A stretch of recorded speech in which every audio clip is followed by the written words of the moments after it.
Chấm ram po nhiệt nhôm bột bọt sạch ở này ngày ní nom nhiệt nhôm màu tô sơn này tầm nã can này cả co sang sala bát thom sắc xa tầm lọp dương ní ở lâu ní chiên còn cầm phong tài chặt chín cột làng tới khang lừa ní bànประมาณជា30%ចិត្តពីរាល់នៃការឡើងជើងកោកមេតំបូរទៅខាងលើហើយបន្តិចទៀតយើងនឹងរៀបចំកសាងដំបូរដើម្បីជាងកបសាដៃផ្សេងដើម្បីប្រក់ក្បឿង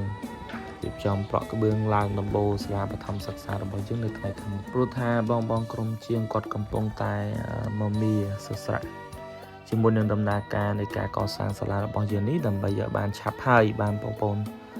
សិស្សានុសិស្សបានសិក្សារៀនសូត្រព្រោះថាសប្តាហ៍នេះយើងកំពុងតែខ្វះនៅ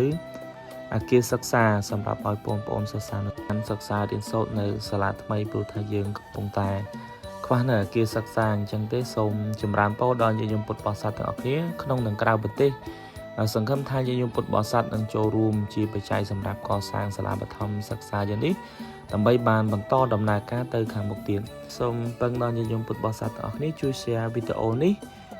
ម្នាក់មួយទៅដើម្បីឲ្យញាតិញោមជាសប្បុរសគាត់បានទេសនានៅវីដេអូ